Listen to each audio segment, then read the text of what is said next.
स्वागत है आपका एक बार फिर सीएनबीसी आवाज पर। आप देख रहे हैं बजट कवरेज। चुनावों से ठीक पहले मोदी सरकार ने बजट के जरिए सबको साधने की पुरजोर कोशिश की है।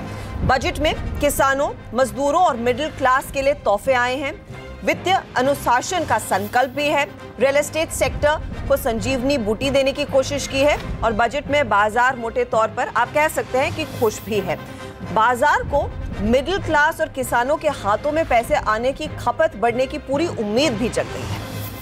जी हाँ, बिल्कुल। और यही वजह है कि आज के बाजार के हीरो रहे ऑटो कंजम्पशन और एफएमसीजी शेयर्स। हालांकि एलटीसीजी, एसटीटी और कॉर्पोरेट टैक्स पे कोई बड़ी राहत नहीं मिली। सिर्फ इतनी राहत मिली है कि अगर आप नया बिजनेस शुरू करते हैं और 2 करोड़ या 200 करोड़ तक ले जाते हैं तो आपको 25% कॉर्पोरेट टैक्स देना पड़ेगा। लेकिन बहुत ज़्यादा इससे मायूसी या खुशी नहीं है। ऐसे में सवाल ये है कि क्या बाजार एक बार फिर नया शिखर छूने के लिए तैयार है या अभी कई चिंताएं बाकी हैं। इन्हीं मुद्दों पर हम इस शो में आज खास चर्चा करेंगे और हमारे साथ जुड़ गए हैं अबेकस एसेट मैनेजमेंट के सुनील सिंघानिया, क्रेस्ट कैपिटल के विक्रम कोटक और मार्सेलस इन्वेस्टमेंट के मैनेजर सौरभ मुखर्जी। आप सबका बहुत बहुत स्वागत है। सौरभ, मैं आपसे शुरू करूंगा सबसे पहले कि आज इस तरीके का बजट रखा गया, इसमें पूरी तरीके से दिख रहा है कि मोदी जी ने बहुत टारगेटेड बजट बनवाया है कि किस सेगमेंट को, किस सेक्टर को और किस क्लास को खुश करना है। मिडिल क्लास को इनकम टैक्स का दिया। 95% लोग इस 6.5 लाख के दायरे में आ जाते हैं तो उनको फ़ायदा होगा। किसानों को सीधे रखा क्योंकि वहाँ बहुत ज़्यादा डिस्ट्रेस थी, एग्रेरियन प्रॉब्लम थी, तो उनको कैश दे दिया। और रूरल इलाके के लिए बहुत सारी योजनाएं की हैं जिससे थोड़ा पुश और ज़्यादा रूरल इलाके में मिलेगा। और एक सेक्टर जो बाजार के आप लोग हैं, आपको अच्छा लगेगा, रियल एस्टेट के लिए कई सारी जो छोटी छोटी ऐलान किए हैं इन्होंने, उसका बड़ा फ़ायदा होगा। तो मैं ये मान सकता हूँ कि आने वाले चुनाव में ये बजट वर्क करेगा मोदी जी के लिए। देखिए, पीयूष गोयल जी रैंक होल्डिंग चार्टर्ड अकाउंटेंट है और कुशल पॉलिटिशियन भी है, तो उनकी दोनों स्किल आज पूरी तरह नज़र आई। उन्होंने, जैसे आपने बोला, उन्होंने सबको खुश करने की कोशिश की है। आई थिंक वो कोशिश कामयाब भी रहेगी। जो सॉप्स दिए गए हैं फार्मर्स को, जो मिडिल क्लास के लिए प्रपोज्ड कंसेशंस हैं, काफ़ी मीनिंगफुल है। अगर बाजार इस बजट के बारे में एक आलोचना अगर करनी चाहिए वो है कि फिस्कल मैथ्स जो है वो स्टैकअप करता है नहीं। दो एरिया में मेरे ख्याल से बजट में थोड़ा ज़्यादा ऑप्टिमिज्म है। एक तो जीएसटी रेवेन्यू और दूसरी डिसइन्वेस्टमेंट स्पेंड। अगर इनको थोड़ा सा आप लोअर नंबर लें, आपको 0.5% to 1% ऑफ जीडीपी का एक आई थिंक फिस्कल स्लिपेज यहाँ पे है, जो I think credit rating agency ने भी हाईलाइट किया है। इसका असर मेरे ख्याल से ये होगा कि कैपेक्स जो है, सरकारी कैपेक्स मेरे ख्याल से पुल बैक आएगा। आई थिंक शायद आना शुरू हो गया है और अगले साल भी वो बरकरार रहेगा। बट उसके अलावा बाकी पिक्चर पॉजिटिव है। मैं तो बोलूँगा इस हद तक पॉजिटिव है कि शक्तिदास के लिए अब कुछ खास उपाय नहीं है अदर दैन टू 50 बिप्स का आई थिंक रेट कट बनता है, 50 बेसिस। बिकॉज आप देखिए सीपीआई इन्फ्लेशन अंडर कंट्रोल है, फूड इन्फ्लेशन अंडर कंट्रोल है, फेडरल रिजर्व बोल रहा है वो रेट हाइक नहीं करेगा, आपके फाइनेंस मिनिस्टर बोल रहे हैं कि वो फिस्कल कंसोलिडेशन पे वो कमिटेड हैं। तो आई थिंक आरबीआई के लिए 50 बिप्स रेट कट ना करना बहुत मुश्किल हो जाता है इस बजट के बाद। बट ओनली चिंता जो मेरे को है, ये फिस्कल मैथ्स थोड़ा सा स्लिपेज वाला मैच लग रहा है। बट इलेक्शन के पहले इतना होना तो हमारे थोड़ा सा लीवे दे दिया जाता है। विक्रम, बाजार की बल्ले बल्ले या फिर आगे कुछ और हम खुरेद के निकालेंगे कि अरे ये क्या किया और फिर झटका लगेगा? बजट बड़ा सिंपल लगा मुझे भी। जैसे सौरभ ने बताया कि बजट काफ़ी अच्छी तरह से प्रेजेंट किया गया। पहली बार मुझे ऐसा लगा कि 5 सालों में प्रेजेंटेशन काफ़ी सराहनीय था। और जो आपने बताया, इस budget for all. I think जो सेक्टर्स अनहैप्पी थे, जो सेक्टर्स स्टेट इलेक्शन के बाद दिख रहा था कि एग्रीरियन स्ट्रेस है या मिडिल क्लास खुश नहीं है, सबको उन्होंने जाके मैनेज कर लिया, कंबाइन कर लिया। बट मेरा मानना है शायद कि बाजार को बजट के बाहर निकल के बहुत सारे अलग इश्यूज़ को टैकल करना है। एक तो अर्निंग्स ग्रोथ को टैकल करना है जो काफ़ी सालों से अटका हुआ है। ग्लोबली सिचुएशन, जो मैंने फेड की नोट पढ़ी तो डॉविश सिनेरियो सडनली आ गया हाइक से, और वो बता रहे हैं कि ग्लोबली थोड़ा सा स्लो डाउन दिख रहा है सामने, तो वो एक बड़ा मुद्दा अपने सामने रहेगा। तीसरा इलेक्शंस जो हैं वो सामने रहेंगे। और चौथा सबसे बड़ा जो अभी देश में चल रहा है कि कॉर्पोरेट स्ट्रेस एक 1 by 1 एक कंपनियों में आ रहे हैं, तो वो देखना पड़ेगा कि कैसे वो बाजार का कॉन्फिडेंस बरकरार रख रहा है। Because small cap mid cap as a sector market में देखें तो वो 1 साल से पिट रहा है। करीबन 95% of small cap mid cap 1 साल से भी नीचे लेवल पे चले गए और काफ़ी नीचे चले गए। और लार्ज कैप में 10 या 12 स्टॉक जो हैं वो पूरी मार्केट की इंडेक्स को प्रॉपरली मैनेज कर रहे हैं। तो ये जो मार्केट है अभी भी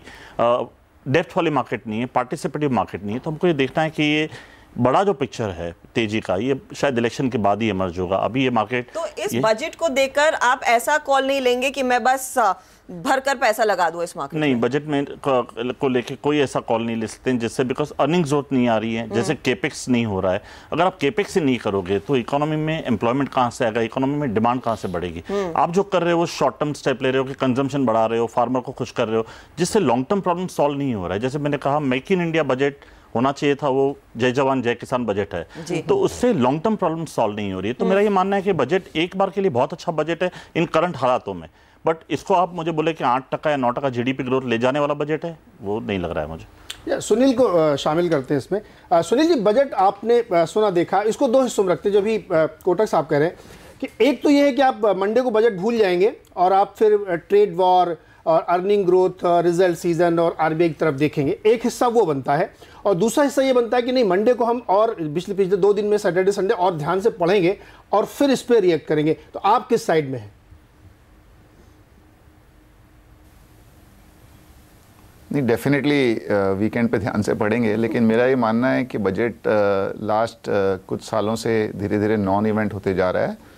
लास्ट ईयर थोड़ा लॉन्ग टर्म कैपिटल गेन को लेके थोड़ा नेगेटिवनेस आया है बजट में। बाकी आज अब ऐसा हो गया है ना, इनडायरेक्ट टैक्सेस में बजट का कोई रोल रहा नहीं। डायरेक्ट टैक्सेस में जो इस टाइम फाइनेंस मिनिस्टर ने जो थोड़ी ट्यूकिंग की है और फार्म वेवर किया है, उससे डेफिनेटली 60-70% ऑफ द पॉपुलेशन को फ़ायदा होगा। बट उसको छोड़ के ऐसा कुछ ध्यान से पढ़ने जैसी बात है नहीं बजट में। थोड़ा फिस्कल को लेके कंसर्न है, लेकिन वो हर साल होता है। It is too early to say, बहुत ही मुश्किल होता है ये प्रिडिक्ट करना कि टैक्स कलेक्शन 12% से बढ़ेंगे कि 14% से बढ़ेंगे। बहुत सारे फैक्टर उसमें जुड़े हुए रहते हैं। तो मेरा मानना है कि मंडे से भी बाजार अपने नियमित जो चाल है उसी पे चलेगा। मुझे नहीं लगता है कि बजट के वजह से बाजार में कुछ ज़्यादा एक्साइटमेंट और दूसरी तरफ ज़्यादा निराशा आएगी। तो I would say that other factors, upcoming elections और अर्निंग्स के जो अभी 15 दिन बाकी हैं, वो ज़्यादा इम्पॉर्टेंट है बाजार के लिए बजट से ज़्यादा। Point taken. लेकिन एक चीज जो इस बजट में हम सब देख रहे हैं और आप सब ये मानते भी हैं कि इस बजट में कोशिश की गई है उन लोगों के हाथ पैसा पहुंचाने के लिए जो शायद एक बहुत बड़ा वोट बैंक है सरकार का, बूस्ट को ग्रोथ करने की कोशिश की गई है। और अगर इसको मार्केट के पर्सपेक्टिव से देखें सौरभ, फिर वो बहुत ऑब्वियस चॉइसेस हो जाती हैं कि टू व्हीलर कंपनियों के हाथ कुछ पैसे आते हुए दिखाई देंगे, वहां पर लोग ज्यादा जो भी पैसा हाथ में लेकर आएंगे वहां पर खर्च करेंगे, या फिर एफएमसीजी प्रोडक्ट्स लेंगे।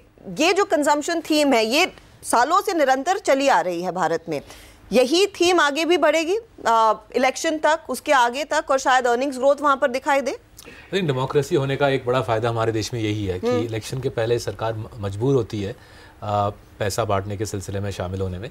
तो अगर हम पीएम किसान का जो आउटले है, जो मेरे ख्याल से अराउंड 0.3% ऑफ जीडीपी है, और ये मेगा पेंशन योजना जिसकी आउटले कुछ साफ बताया नहीं गया, बट मेरे ख्याल से ये नंबर बढ़ेगा।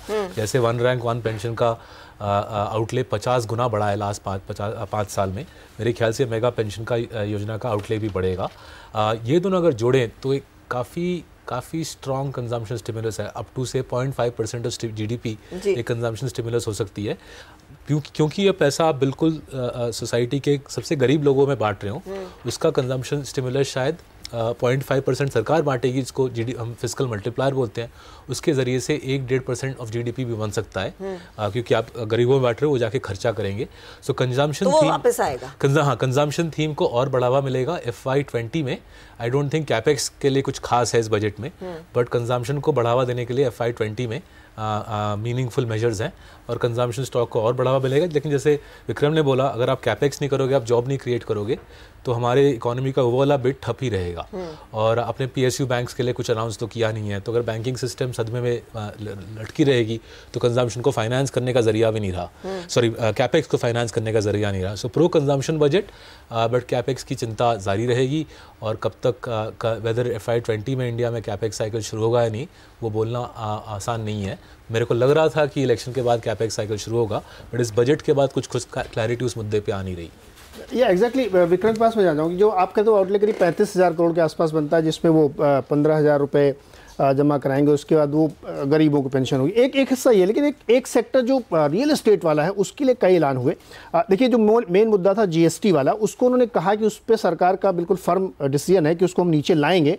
अब चूंकि वो काउंसिल में जाता है तो थोड़ा सा लटकता है लेकिन उसमें कई सारे और ऐलान किए हैं जो रियल एस्टेट सेक्टर को, शायद हमको लगता है सरकार ये सोच रही है कि कैपेक्स की वजह चक्र इधर से घुमाएं, डिमांड पुश होगी तब आप कैपेक्स करेंगे, शायद वो इस तरह सोच रहे हैं। तो इस खास रियल एस्टेट सेक्टर के लिए जो 3-4 ऐलान बड़े इन्होंने किए हैं, क्या ये कुछ ट्रिगर दे सकता है? मुझे बहुत अच्छी और बहुत इंटेलिजेंट अनाउंसमेंट लगी जो सारी अनाउंसमेंट थी। एक का 2 घर आप कर सकते हो। आप साउथ बॉम्बे से, जैसे पीयूष जी साउथ बॉम्बे में रहते हैं, सब नहीं रहते हैं, लेकिन वहाँ से आप सेंट्रल में चले जाओ, वेस्टर्न में चले जाओ, बट बहुत ही अच्छे इंटेलिजेंट जो कनिंग मूव्स थे, जो कनिंग कर रहे थे लोगों को, उनको उन्होंने जाके सॉल्व किया, which is very credible. But इससे रियल एस्टेट सेक्टर का प्रॉब्लम सॉल्व नहीं होता है, बिकॉज रियल एस्टेट सेक्टर सिर्फ साउथ मुंबई या नॉर्थ मुंबई में नहीं है, ऑल ओवर इंडिया है। दूसरा ये है कि सारी balance sheet real estate sector में लॉन्ग टर्म में बड़ा आ सकता है, बट अगर आप बैलेंस शीट खोल के देखो सारी कंपनियों की जो लिस्टेड हैं, उसमें जो स्ट्रेस है वो अलग तरीके का स्ट्रेस है, बिकॉज सारे लोग डेवलपर भी हैं, लैंड ओनर भी हैं, और वो जो रियल एस्टेट डेवलपमेंट का धंधा नहीं करते हैं, they do ownership as well as land, तो उसमें काफ़ी सारे इश्यूज हैं। प्लस सबसे बड़ा जो प्रॉब्लम अभी हुआ है पिछले 1 साल में, एनबीएफसी जो काफ़ी लैंड कर रही थी इस सेक्टर को, बिकॉज बैंक्स तो लैंड नहीं कर रही थी उनको, तो ये इनका जो इंजन है एनबीएफसी का थोड़ा स्लो हो गया है। तो इसके बाद क्या रिपरकशन आते हैं, तो मुझे नहीं लगता है कि रियल एस्टेट सेक्टर में कोई बड़ा तेजी का माहौल बन सकता है इसके लिए। बट एक अच्छा है कि जिसको घर खरीदना है, इंडिविजुअल पॉइंट ऑफ व्यू से ये बहुत ही अच्छे मेजर्स हैं। So sector as a overall it's a nice macro measure, but micro when you open the balance sheet of the company you might not like to even go and detailing out and then you want to buy this kind of कुछ रियायत तो जैसे कि notional जो tax लगा देते हैं कि आपकी इन्वेंट्री खड़ी तो उस पर छूट दे दी उन्होंने। अफोर्डेबल हाउसिंग में तो उसको 1 साल और एक्सटेंड कर दिया। आपके पास 2 घर है तो 2 करोड़ तक का कैपिटल गेन्स आप बचा सकते हैं। ये सब ऐलान किए, लेकिन ये बहुत ज़्यादा डीप में जाके फ़ायदा नहीं करेंगे, ये कह रहे हैं आप? मतलब अच्छी बैलेंस शीट, अच्छे प्रमोटर्स और अंडर लिवरेज बैलेंस शीट को डेफिनेटली फायदा होगा। जो बिजनेस कर रहे हैं, जो घर बना के बेच रहे हैं, जो लो कॉस्ट हाउसिंग करके बेच रहे हैं, उनको बहुत फायदा होगा। बट जो लोग इन्वेंट्री बिल्टअप कर रहे हैं, जिनके काफी इन्वेंट्री है लैंड और असेट्स की, वो एग्जिट करना बड़ा मुश्किल है। एक बजट के अनाउंसमेंट से ऐसा नहीं कि कोई जाके 100 करोड़ रुपया लेके आ जाएगा और बोला चलो मुझे लैंड दे दो, ऐसा नहीं होने वाला है। तो जो सेक्टर की रियलिटी है वो अभी भी डीप ट्रबल में because of the stress level और लैंडिंग नहीं है। But as a user, as a consumer, I am happy that मेरे लिए काफी अच्छे ऐलान हुए हैं, plus also for the unsold inventory. शायद गवर्नमेंट चाहती है। हाँ, और एक चीज है कि गवर्नमेंट इस बार सिर्फ वोटर्स को देख रही है, सिर्फ कंज्यूमर्स को ही देख रही है। बाजार ने एक रिएक्शन भी दे दिया, अब आगे क्या? आज के बजट को सुनते ही बाजार ने जिस तरह का जोश लगाया था, उम्मीद तो थी कि हम नई ऊंचाइयों तक पहुंचेंगे, लेकिन वहां से चूक गए। सुनील, क्या इस बजट में वेरविदौल है कि हम यहां से हाईस की तरफ बढ़ेंगे, या फिर वो इलेक्शन के आसपास ही होने वाला है, या अगले हफ्ते जब आरबीआई की क्रेडिट पॉलिसी आएगी तब थोड़ा सा और तड़का लगेगा रेट कट का और फिर हम कुछ और खुश होंगे? इसी मेरा व्यू मार्केट पे काफ़ी पॉजिटिव है। मुझे लगता है कि महीना 2 महीना बाजार ऐसे ही चलेगा, बिकॉज एक बड़ा इवेंट हमारे सामने है। लेकिन अगर आप इंडियन मार्केट्स देखो और ग्लोबल मार्केट्स को देखो तो इंडियन मार्केट लास्ट 1 महीने में ग्लोबल मार्केट्स के से काफ़ी 10 से 12% अंडर परफॉर्म कर रहे हैं। तो एक कैचअप ज़रूरी है, लेकिन जो एक इलेक्शन का एक माहौल बना हुआ है उसको लेके हुए कोई भी इन्वेस्टर, कोई भी ट्रेडर अभी पोजीशन बनाना नहीं चाहता है। रही बात बजट की, तो मेरे हिसाब से जो, जैसे मैंने पहले कहा, मुझे नहीं लगता है कि बजट के वजह से मार्केट का कोई ट्रेंड चेंज होने वाला है ऊपर की तरफ या नीचे की तरफ। तो I would more look at जो रिजल्ट्स बचे हैं, काफ़ी बड़ी कंपनियों के रिजल्ट्स बचे हैं, उसकी तरफ। क्रेडिट पॉलिसी में कोई शॉक की उम्मीद नहीं है नेगेटिव।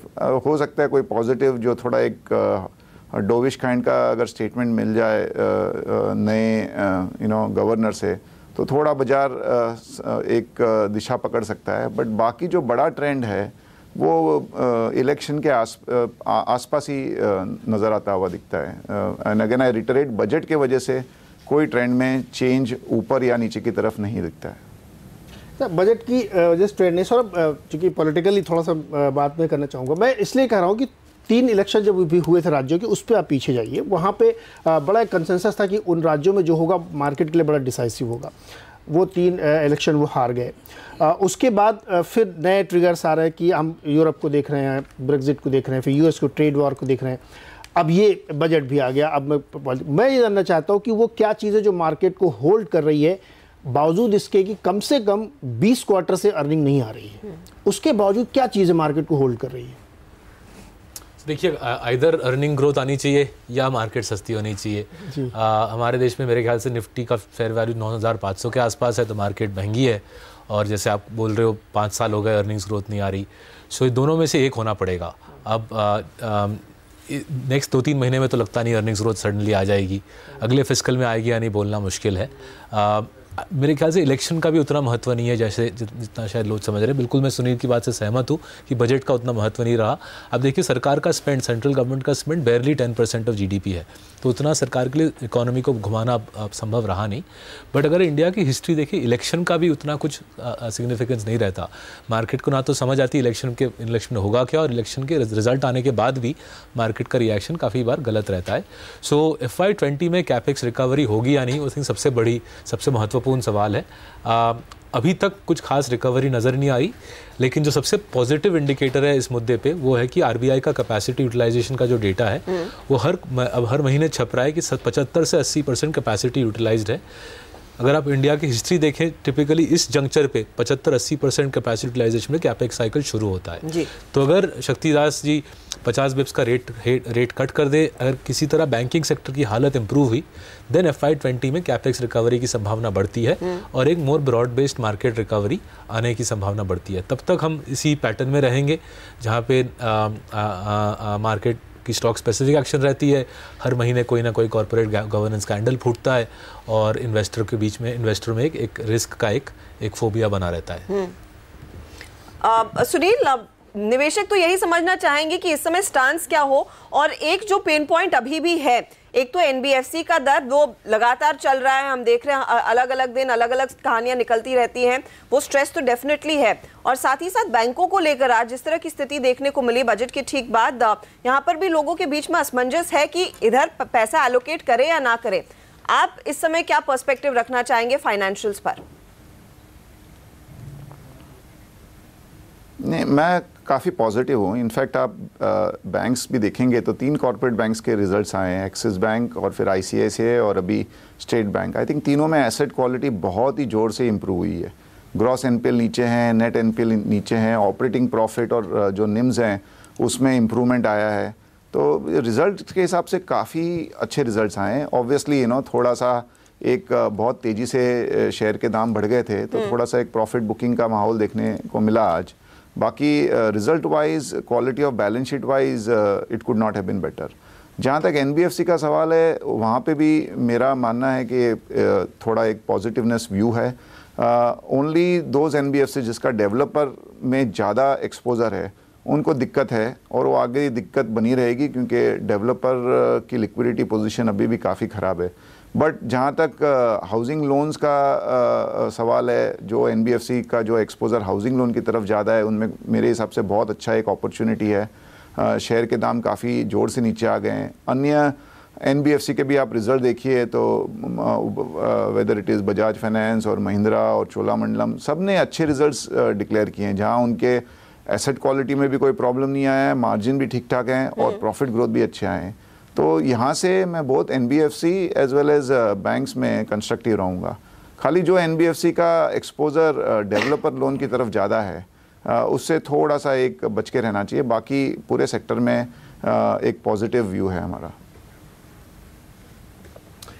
तो चलिए, ये था मामला पूरा कि बाजार को किस नज़र से देखें हम बजट के बाद। और बहुत सारे ऐलान हुए जो कंज्यूमरिज्म को बढ़ावा देंगे, लेकिन मूल सवाल अभी बना रहता है कि लॉन्ग टर्म के लिए इस बजट में कुछ नहीं था जिससे कि कैपेक्स साइकिल बढ़े और एक सस्टेनेबल ग्रोथ की तरफ हम बढ़ें। आप सबका बहुत बहुत शुक्रिया इस चर्चा में शामिल होने के लिए। लेकिन आप देखते रहिए CNBC आवाज़, क्योंकि इस तरह की और चर्चाएँ हम लगातार करते रहेंगे। नमस्कार।